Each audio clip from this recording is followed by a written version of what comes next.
Bienvenue sur mon histoire. Aujourd'hui, on plonge dans l'histoire de France et plus précisément dans les différences entre trois dynasties françaises, les Capétiens, les Valois et les Bourbons. Suivez-moi pour comprendre en quoi ces familles régnantes sont différentes. C'est parti. Ce sont des dynasties qui sont issues des Capétiens directs, fondés en 987 par Hugues Capet. Ce dernier fonde le principe de la succession héréditaire qui est renforcé par la loi salique et les sacres dynastiques à Reims. Les trois dynasties constituent une lignée ininterrompue de 987 à 1789.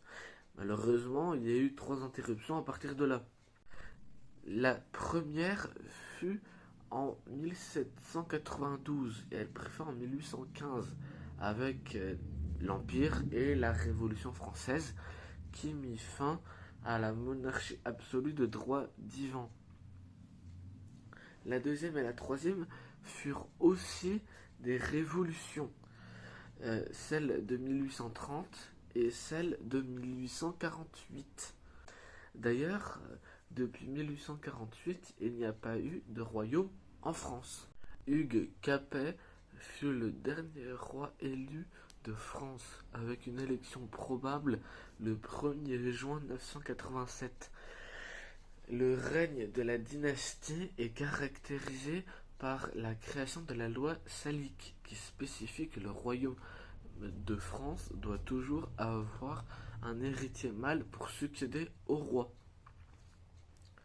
Ensuite, le pouvoir royal s'affirma avec Louis VI, Philippe d'Auguste, Saint-Louis ou Louis IX et Philippe IV le Bel.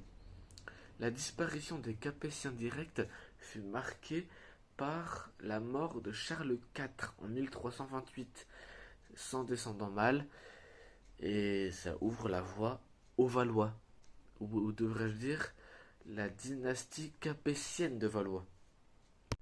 Les Valois est une branche issue des Capétiens directs, car son premier roi, Philippe VI de Valois, est le neveu de Philippe IV le Bel par son père, Charles, comte de Valois.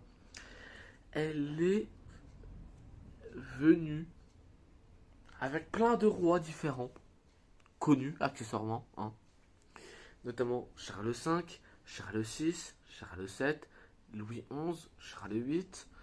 D'ailleurs, Charles VIII, une mort assez drôle.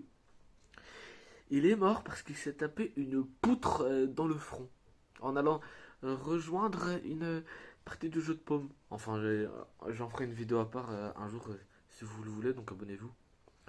Mais aussi François Ier. Et ouais. Par ailleurs, c'est cette dynastie qui s'est tapée avec les Anglais pendant la guerre de 100 ans. Là aussi, j'en ferai une vidéo, donc abonnez-vous. La Renaissance ne fut pas plus tranquille. Notre Françouille Ier s'est tapé avec Charles Quint, l'empereur du Saint-Empire.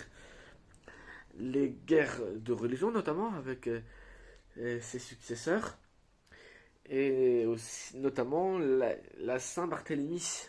Mais ouais, massacre de tous les protestants de Paris quasiment. Enfin, très très joyeux quoi. Et enfin, la dynastie prit fin avec un assassinat. Et ouais, assassinat d'Henri III. D'ailleurs, ce roi a prononcé une phrase lors de son assassinat marrante. C'est méchant, tu m'as tué. Les Bourbons, c'est une branche cadette des Capétiens directs, nés de Robert de Clermont, fils de Saint-Louis. Premier roi Henri IV, entre 1589 et 1610, protestant, ancien protestant plutôt, et pacificateur. Monarchie absolue avec Louis XIII et Richelieu qui centralise le pouvoir, et avec Louis XIV qui voit l'apogée du pouvoir royal à Versailles. Crise avec Louis XV puis Louis XVI. La Révolution française de 1789 qui voit la chute de la monarchie absolue en 1792. Et la la Restauration entre Louis XVIII, Charles X et Louis-Philippe.